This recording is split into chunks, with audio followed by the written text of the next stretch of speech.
Hello, welcome to Live Talk for November 19th, 2019. I'm Mark Crutcher, your genial host, and I am joined by my usual suspects, my daughter Sheila. Hi.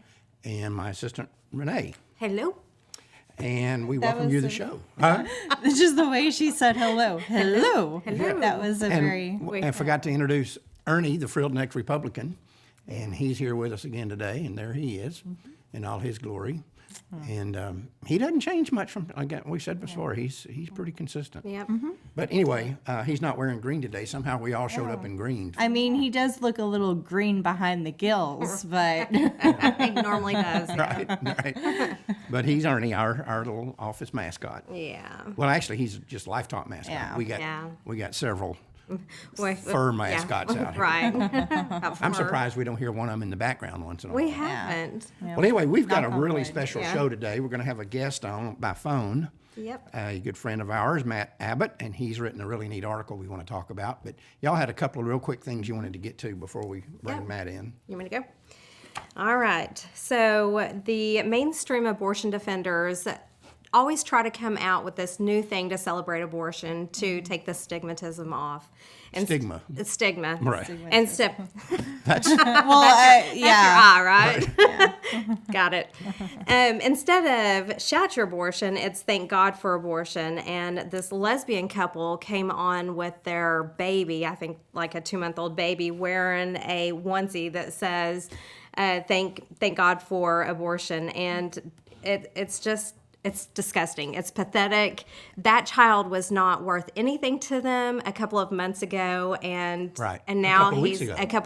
even a couple of weeks ago. That baby would not be celebrating abortion. That baby would be Yep. telling them, hey, I was just in the womb. Yeah. I don't want, I didn't want to be threatened with, Yeah. being killed by abortion. Well, first, this is going to sound kind of extreme maybe, but that's marginally child abuse. If I were someone that Yeah. Child Protective Services there, I'd be Right. looking to say, are these people going to make good parents? If they Yeah. say this baby had no value Yep. just a few weeks ago, had absolutely no value, Yeah. they shouldn't have that baby to begin with. That's right. I agree with that. So, No. anyway, what else? I agree with that. Okay, so there was a hearing on Capitol Hill last week, and Allie Beth Stuckey came on and said that it's a terrible PR thing for Planned Parenthood to come out and say that they are ripping babies limb to limb, because that's what they're doing during a DNC or DNE. And there was a representative from the Women's Reproductive Health that came on and said that that it was a mistruth, that they do not do that, and it's all falsified from the pro-lifers. Yeah. and That's that exact. How do they describe what's in the petri dish after the abortion? yeah, That was an intact baby a Right. little bit earlier. So Yeah. if they didn't rip it apart, Yeah. who did? yeah. How did it get from the womb Yeah. intact and into that petri dish all ripped up into Well, shreds? I mean, not just that, but they give the baby a shot in the heart that digests, and it kills the baby. And then even that's painful enough. But then they're still ripping the baby out to get the baby out of the womb and crushing the head. Right. Like, this is ripping a baby limb to limb here. I mean, there are different ways to perform abortions. I feel like that's one of the most talked about because, I mean, to people that seems like it's the most horrific. But the truth is, any way that you kill a baby is horrific. You're still killing a baby. That's right. Exactly. Yeah, suctioning, Even vacuuming if you them could up. figure out a way to do it totally humanely, Yeah. it's still not humane. Where they don't feel anything, Right. They just evaporate Yeah. somehow. It's still Well, and they're trying to come up with something like that are. where they Right. just evaporate. They go Right. in with a laser and just evaporate. Like, Right. there was nothing there. Yep, that's scary, and one day I hope to get more information on that so we can. Along with the woman's bones and internal Organs and- right. everything's going to evaporate. So Anyway, you had one thing you want to get to. The Democrat Attorney General Association announced that they would only endorse candidates who passed a abortion litmus test. Now, of course, we know the Democrat Party, has always had kind of an untold abortion litmus test, but they're finally coming out Admitting and the truth. admitting it. This will be the first National Party committee to establish such a test. Now, they always attack the pro-lifers who say we're extremists because we have this litmus test. We don't want to see any pro-aborts on the Supreme Court and so forth. right. And I've always said this argument that you shouldn't have litmus test is garbage. Right. Everybody has litmus test, and not only should you have litmus, you should have. For example, I've already said these people on the other side that say we don't have any litmus test. Let's say that you had a candidate for political office or on the Supreme Court or wherever it might be that was right on every issue, was intelligent, was articulate, was just the perfect candidate, other than the fact that he belonged to the Ku Klux Klan. Other than that little flaw, he was perfect. Other than that, would you vote for him? And they always say no. I say, so in other words, being a member of the Klan is a litmus test for you. But killing unborn children shouldn't be a litmus test. Yeah. Well, and Bill Clinton came out at the end of October and said that the reason why he even brought Ruth Bader Ginsburg on was because they had the abortion talk, and he felt like she was the best nominee for that position. And she's turned out to be the most radically pro-abortion person, moral defective to ever sit on the U.S. Supreme Court. And that's saying something. Go back and look at the history of the Supreme Court. We've had some bad people on the court in years past, bad people.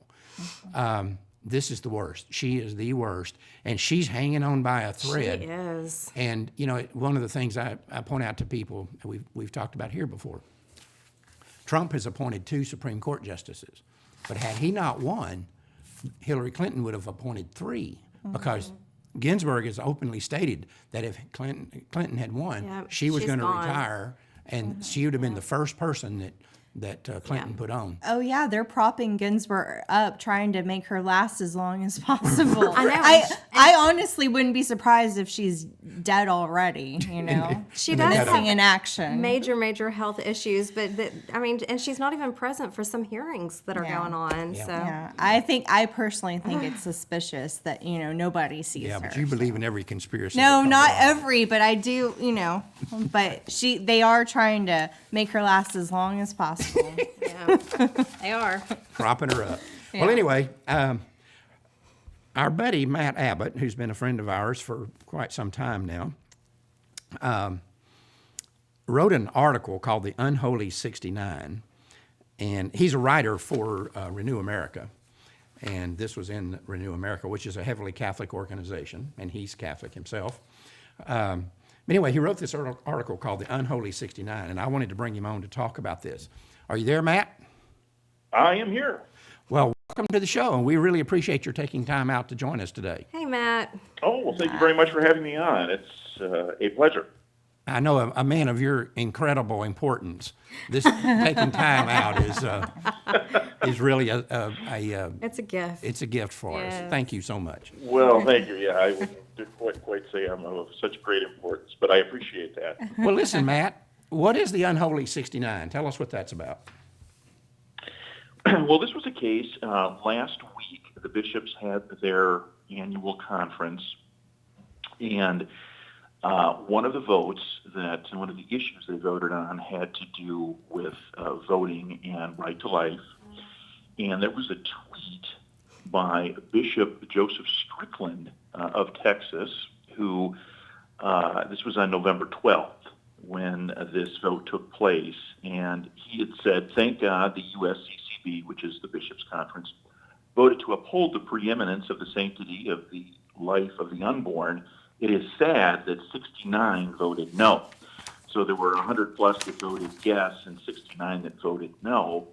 And I thought, that would make a good title involving the number 69 and then basically saying the Unholy 69. Now, essentially, those 69 bishops, for one reason or another, decided that the preeminence or the importance of abortion really isn't the top priority with regard to voting for candidates for office.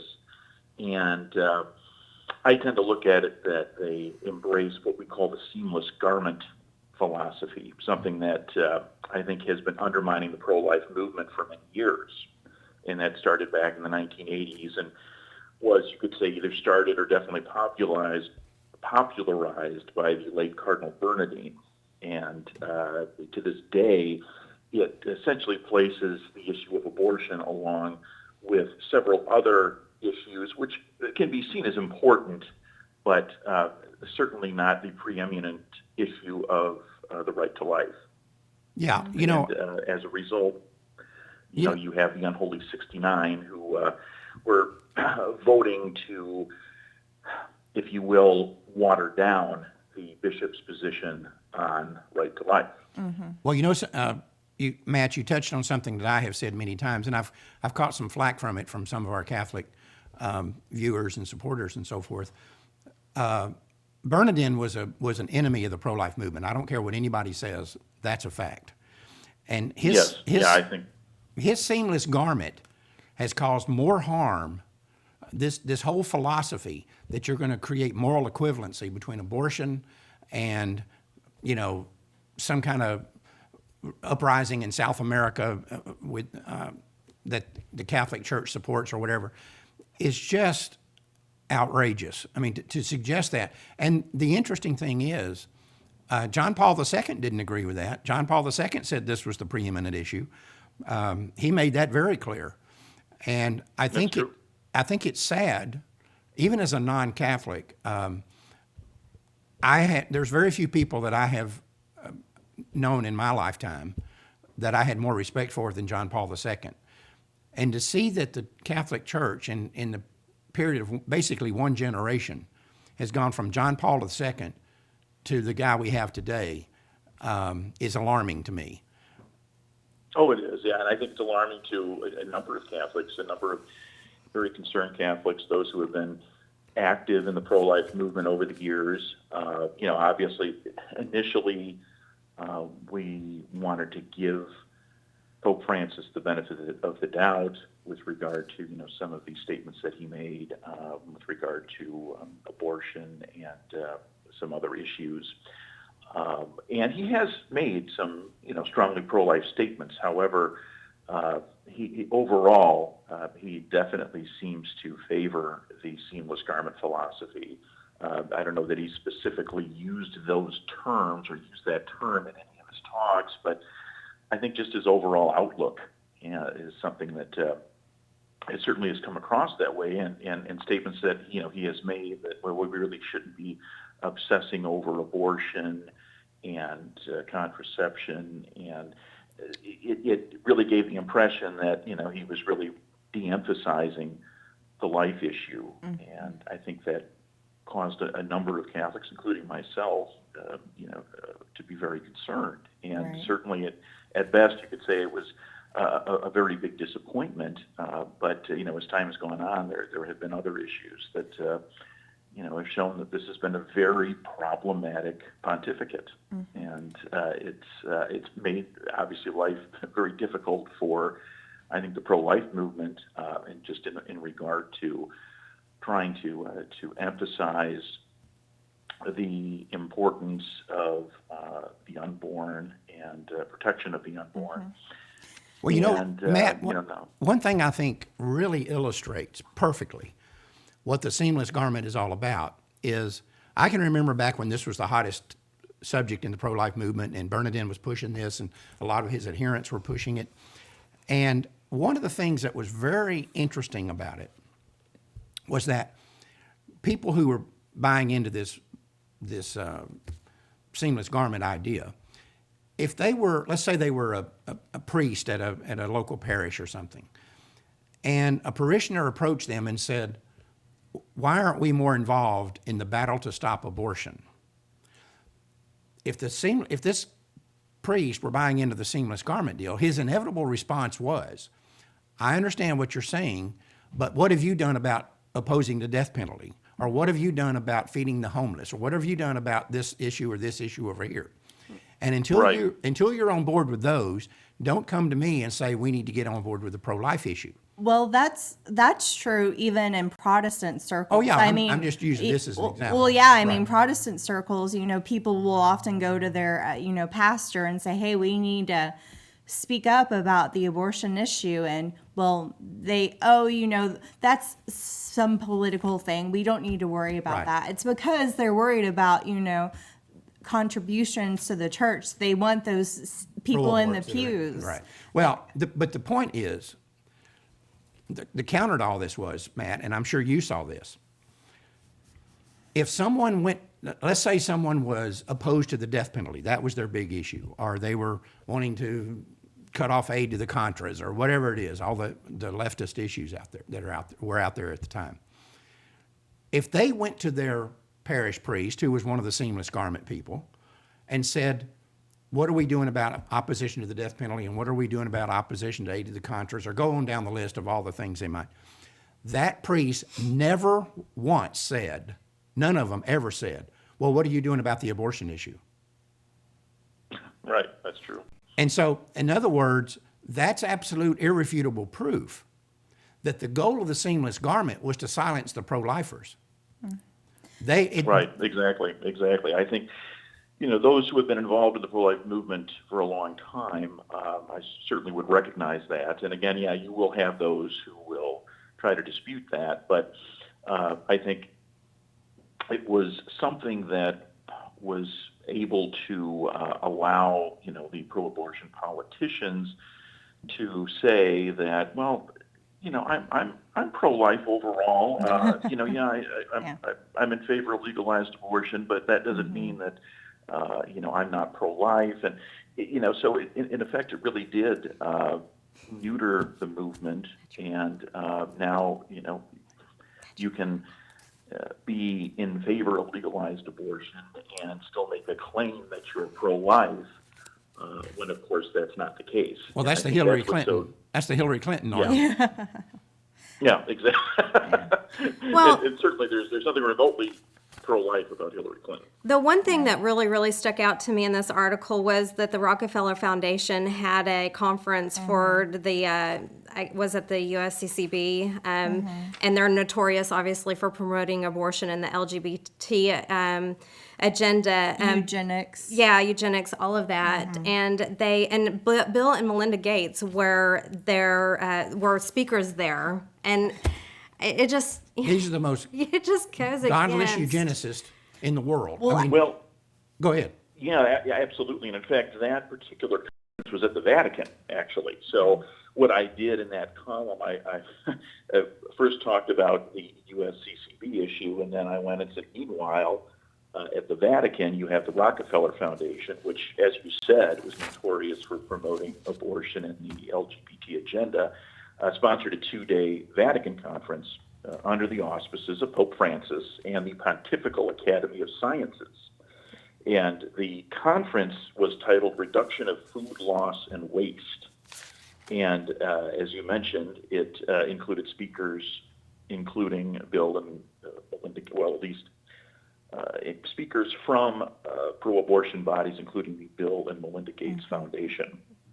And Edward Penton, who is the Vatican correspondent for the National Catholic Register, not to be confused with the National Catholic Reporter, which is a very left-wing Catholic newspaper, was quoted as saying, this approach opens up the Vatican to criticism because it gives the impression that it doesn't really believe the Church's teaching on such a grave issue as abortion, but sees it as one moral issue among many and on par with environmental concern. So, obviously, to have a conference like that at the Vatican is of huge concern and, frankly, is scandalous in my view. Well, and this is something that has been a not uncommon occurrence in the last few years. And, it's very, in a way, it's scary to see where the direction where things seem to be headed. And we simply don't know from 1 week to the next what we hear coming out of Rome. And, of course, the USCCB has been a problem, I think, for a while, for many years. Right. Yeah. Going back to the pontificates of John Paul II and then Benedict XVI. So the USC, the American Church, has had its problems for a long time, as have the churches in other countries too. But now you have, since 2013, when Pope Francis came onto the scene, you have a lot of very problematic material coming out of Rome, and quite frankly, we're in uncharted waters, and I take a rather pessimistic view of things, perhaps more so than others.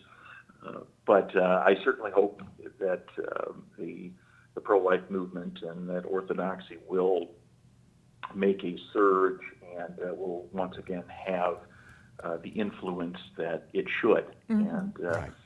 I have a right question. now, Go ahead. yeah. Go ahead. I just have a question for you in a minute.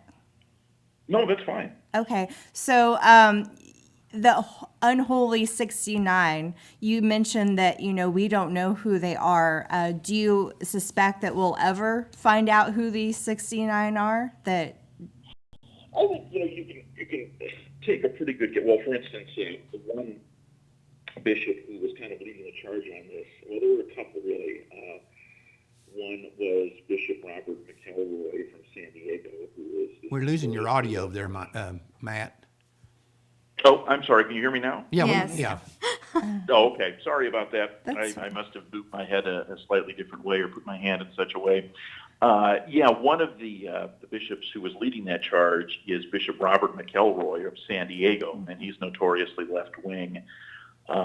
He was kind of the most outspoken with regard to this change or this proposed change in the document. Also, Cardinal Blaise Supich from Chicago was another proponent. So I think there are a few that you could certainly make a very good guess as to how they voted. And then there are also a number of others who we might be surprised, and it would, at least if nothing else, it would be interesting to see what their explanation would be if in fact they voted that way. Would they in fact, my guess is that they would say, well, but no, I'm very much opposed to abortion, and I really think that's something we really should be strong on. However, and then you would, of course, get their reasoning for voting the way they did. But my guess is that, a majority of them don't want to deal with the criticism from the faithful with how they voted on that and try to explain their position. Certainly they can have others who are sympathetic kind of explain and spin for them. So at some point, we may find out who some of them are, and as the last few years, we've seen where some of these bishops stand on various issues, and the fact that the pontificate of Pope Francis has brought a lot of that out, so a lot of that to the forefront. So in that sense, it's good, and it will be interesting to see in the coming weeks and months how everything turns out. right. Well, listen, Matt, I appreciate your article and I appreciate your coming on here today, but it's just the battle continues. The saddest thing about the whole battle over abortion, other than the fact that over 60 million babies have been brutally slaughtered, is that we have to have these kind of discussions within the confines of the church. Right. That's the saddest thing. This shouldn't even be an issue. I don't care whether you're Southern Baptist or you're Methodist or you're Catholic or whatever. This shouldn't even be an issue in the church that claims to follow the teachings of Jesus Christ. It's an absolute scandal, and it's not just a scandal that affects the Catholic Church, it affects every church. Right. I agree. Yeah, absolutely. And I think, as you said, it's disappointing that the church has been so weak on the issue of abortion over the years, and had the church been much stronger even many years ago, we may not see the kind of culture of death that we currently live in. So Yep, that's right. we can pray for a change and a revival, and certainly hope for the best in that regard. But I certainly appreciate the work that Life Dynamics does, and I look forward to seeing you continue to fight the good fight. Well, we will, and I know you will too. And I want to thank you again for joining us today, Matt. Thanks, Matt. Thank you. Oh, well, thank you very much. Anytime. I appreciate it. Take care, sir. Bye-bye. You as well. Bye-bye. Like I said, the battle continues, and the fact that it has to be fought in the church is a scandal. I mean, Yes, it is. what happened to, us believing that we were created in the image of God, that he cares about, the little children. Perhaps that and, image only happens as you're exiting the birth canal. Up until that point, you're not, that's what one of the arguments that I've always made. and I used to make this back in the days when we were having debates on abortion. If you believe that say a 3-year-old little girl is a child of God, is that a child of God? People say, well, obviously that's a child of God. When did it become a child of God? Yeah. Did it become a child of God? Was it ever a child of God when it was in the womb? Was it ever? Well, I mean, the Bible obviously tells Yeah, it us. tells us I that mean, it does, the Bible tells us about Jesus being in the womb. Right. You know, and And it says, I knew you. Knew what? exactly. This obligate parasite, this collection of cells, you knew them? Well, it's just being selfish and self-absorbed people, and it's all about me. That's all it is. It's about me, and Yep. unfortunately, the babies have to sacrifice their lives for that. Anyway, we've got some important announcements coming up about the future of Life Talk and some things that we're really excited about. And we're going to get to those soon as we take a moment out for robots. In 1973, the U.S. Supreme Court legalized abortion nationwide. The decision is called Roe v. Wade, and those who defend it are known as robots. This is how they think. Pro-lifers say adoption is an alternative to abortion, but there are more abortions done every year than people on waiting lists to adopt. So what would we do with all the unwanted babies who are left over after these people have gotten the baby they wanted? First off, this assumes that once abortion is illegal, every woman with an unplanned pregnancy will place her baby for adoption. That is clearly not true, given that even the most unwanted pregnancies do not automatically produce unwanted babies. In fact, it may very well be that a high percentage of all pregnancies are unplanned, and a significant number of them are even unwanted. But we also know that only a small percentage of the babies produced by those pregnancies are placed for adoption. Second, this argument also assumes that the people on waiting lists to adopt would only adopt one child. But the truth is, if the number of adoptable babies increased, the cost of adoption would plummet and make it possible for the people on waiting lists to adopt more than one. And you can bet that the vast majority of them would jump at that opportunity. Also, the reduced cost of adoption would dramatically increase the number of lower and middle income families who could afford to adopt. As it stands right now, most of these people know they cannot possibly come up with the tens of thousands of dollars it takes to adopt a baby, so they don't even get in the system. But that doesn't mean they wouldn't make good parents if given the chance. Other factors that increase the pool of potential adoptive parents is the growing problem of infertility and the fact that there is now less stigma attached to single-parent adoptions than in the past. The bottom line is, you need to remember that every single time you hear someone from the abortion lobby attack adoption, what you are really hearing is someone trying to conceal the fact that every baby they butcher and toss into a dumpster is very much wanted by someone. That's a fact. I personally think that adoption is wonderful. You do. Well, you know, It is since we wonderful. adopted you, I'm sure you think that. For me, the jury's kind of still out. I'm still wondering. And you know, it's interesting. I had a lot of friends growing up who were adopted also. I have So, 2 cousins that were adopted. Yep. Yep. So a lot of people are adopted. And so the abortion advocates who say, oh, that child will be scarred or, being abandoned or, the birth mother, oh, she wouldn't be able to go on with her life. All that is baloney. And Now, no one told me back when we were trying to adopt and waiting on you that adopted children could be as hard-headed. I have come to find out they can be. But here you are. Yeah. Right. I get it from you, though. So. No, you didn't get it from me. I'm least- third party here. At least I can admit it. You So can admit what? that I'm hard-headed. Oh, I am yeah. stubborn. So. Yes, you are that. She got it from you. Let me add that. She didn't get it from me. Anyway, we got some announcements to make here about Life Talk. We've always made the point since we started Life Talk in it's been, 27 years now? Was it May of 99? May of 99 is when we did the first show, so it's been, On VHS. it's been many, many years since we started Life Talk. Anyway, it's over 20.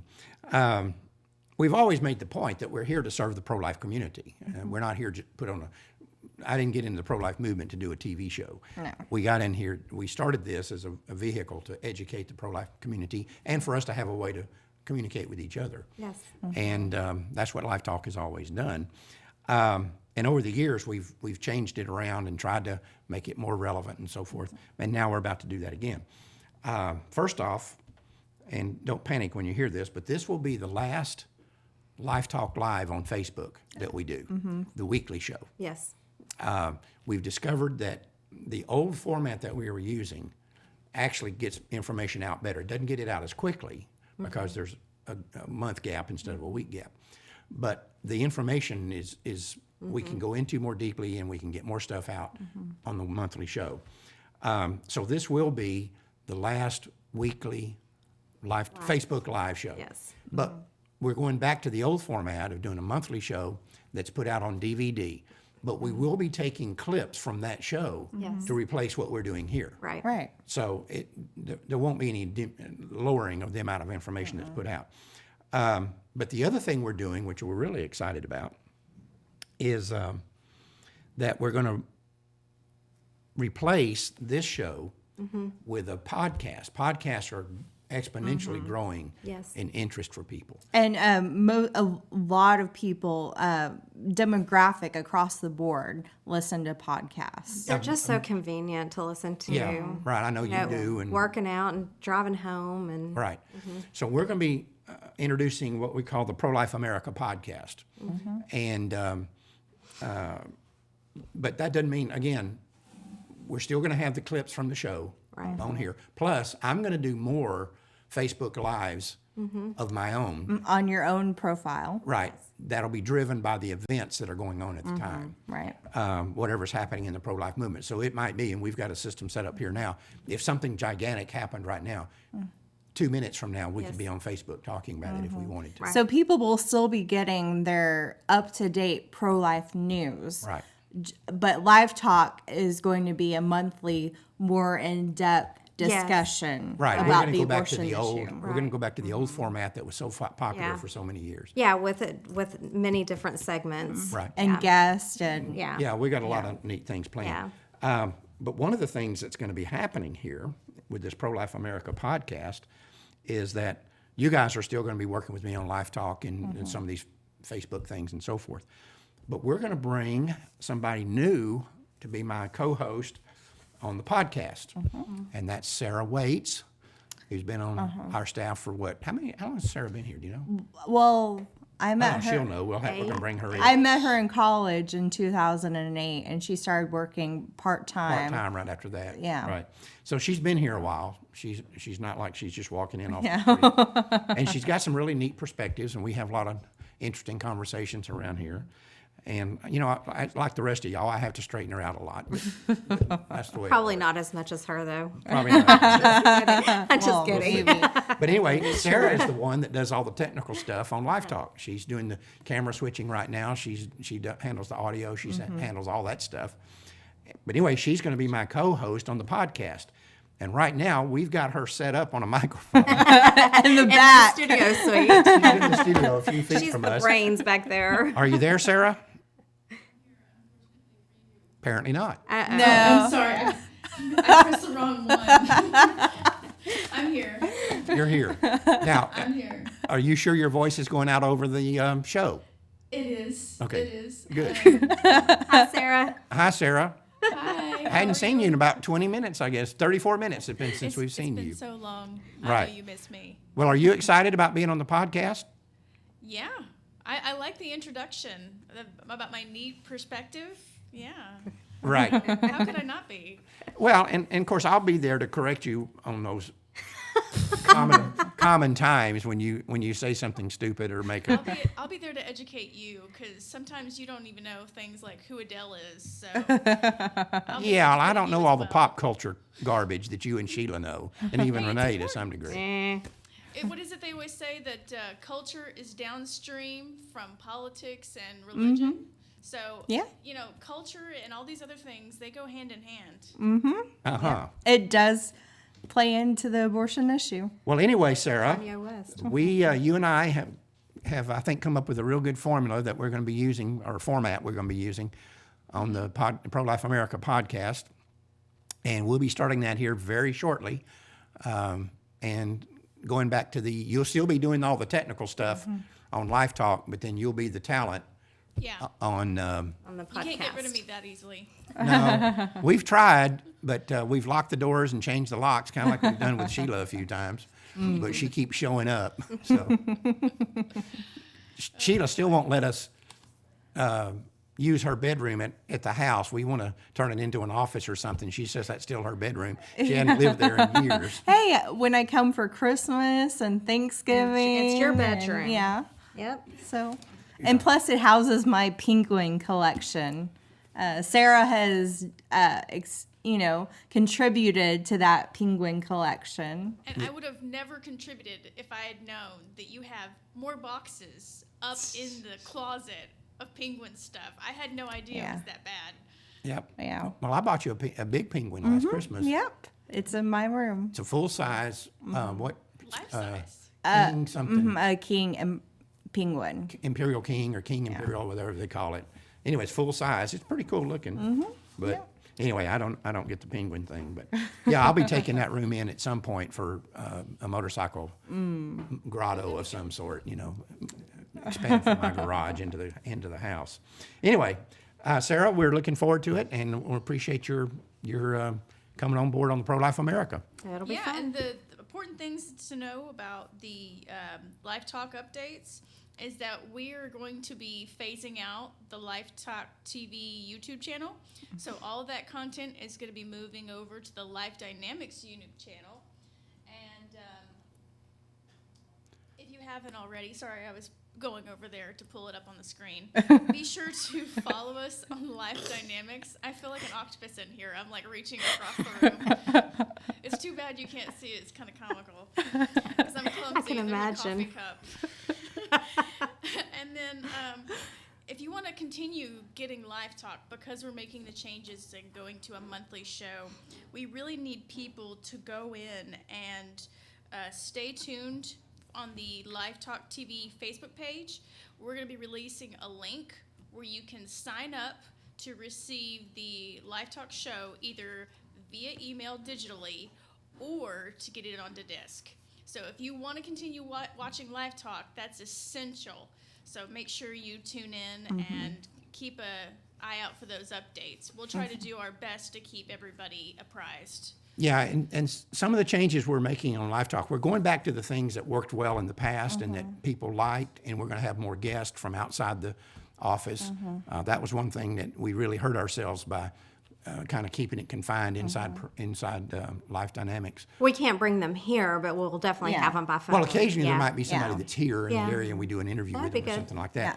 But yeah, and we're going to be having a conversation this afternoon with Father Frank because his assistant Janet called the other day and said, "When is Father Frank going to be on Live Talk?" So we'll be having that discussion again. But yeah, we need to, and we wanted, one of the things that we talked about in the past was that we wanted to talk about the unsung heroes. There's a lot of people that aren't Father Frank or me or Troy or whoever it might be, but are out there on those sidewalks and on those streets when it's snowing and they're fighting, and they're the unsung heroes that nobody knows about. They've got stories and things that they Right. could share with us and with our viewers, Right. which would be great. And that's, People that are, out there saving lives and yeah, and doing the grunt work without any notoriety. Yeah. And so we're going to start doing more in that area. But Yeah. anyway, Sarah, you're still going to be the one-man show, one-man band when you're back there doing the Live Talk stuff. But I've gotten quite coordinated. huh? I said, that's okay. I've gotten quite coordinated. Yeah, it's people might think that we put on these shows or Live Talk or whatever with a team of professionals back there. We got one Not person. hardly. I hope One you think person. that. That means I'm doing my job well. You're doing great. Yes. Yep, you're doing great. Well, looking forward to it, Sarah. Looking forward to you too. Bye-bye. I'll see you here in Bye. about 30 seconds. I'm gonna hold you to that. Okay, All right. you take care. So I just want to reemphasize what Sarah said. Make sure that you watch out on our Life Talk Facebook page. We will post a link on how people Can get get Life Talk. They'll have to sign up either for the DVD, the physical version, or the electronic version. Right. For our monthly Life Talk That'll show. give them more options than they've had in the past, and they'll be getting more information and be seeing more people, and it's just going to be better overall. And like I said, we're here to serve the pro-life community. And anybody out there that's got some suggestions about things that we could do, if you said, I wish Life Talk would do this, or I wish Life Dynamics would do that, let us know. Let Renee know, and it may show up as a subject on a Life Talk show that we're going to do, or it may change what we're doing. We may add a segment, who knows? But we're going to be adding some segments already that we've already got a list of those. Anyway, And people also need to be watching your Facebook profile, your account, so they can get, more up-to-date news, like as it's happening as well. right. Let me ask you this, Sheila. Why do you insist that everybody else pay attention to what I say?